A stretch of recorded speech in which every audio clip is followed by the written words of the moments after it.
Marah dalam Islam. Rasanya hampir semua orang pernah marah. Entah meluapkan emosi kemarahannya keluar atau memendamnya di dalam diri. Marah umumnya membawa hasil yang terasa kurang enak bagi diri sendiri maupun orang lain. Saat kita marah biasanya kita akan hilang akal sehingga rawan mengucapkan kata atau melakukan perbuatan yang di luar kendali kita.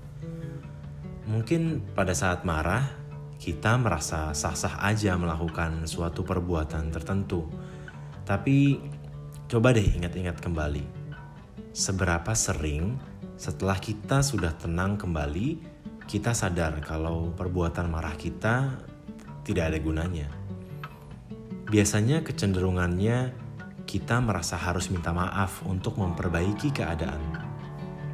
Dalam hadis Rasulullah SAW yang diriwayatkan Imam Bukhari, disebutkan ada seorang lelaki yang berkata pada Rasulullah, "Berilah aku wasiat." Rasulullah pun menjawab, "Janganlah engkau marah." Lelaki itu lalu mengulang kembali permintaannya, namun setiap kali ditanya pertanyaan yang sama, jawaban Rasulullah masih belum berubah. Janganlah engkau marah. Marah sebenarnya bukan berarti tidak boleh. Kadang menahan amarah itu susah, tapi yang perlu diperhatikan adalah bagaimana kita mengatur dan menyalurkan emosi kemarahan kita.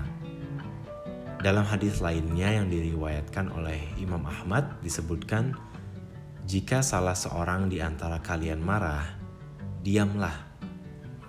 Mengapa diam? Karena dengan diam kita mendapat kesempatan untuk berjeda, menenangkan diri, dan berpikir secara sadar apa yang seharusnya dilakukan.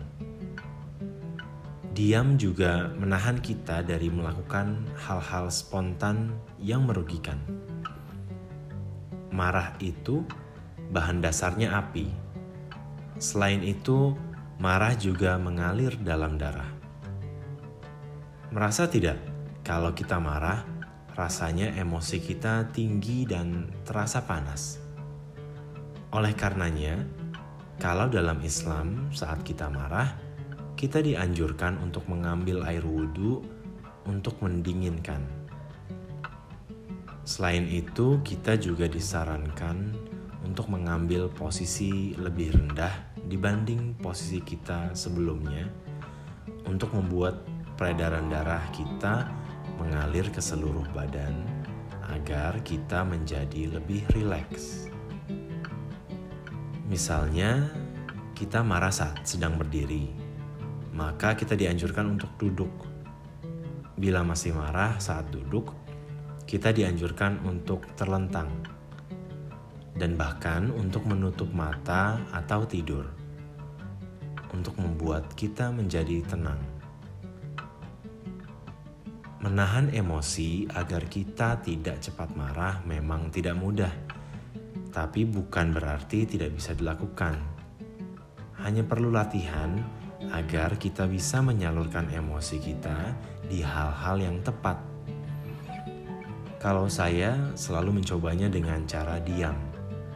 Mungkin kamu bisa melakukannya juga. Kamu baru saja menyaksikan Sepercik Air, seri pembahasan aplikasi nilai Islami dalam kehidupan sehari-hari. Saya Archie Wirya, founder dari Quran ID Project.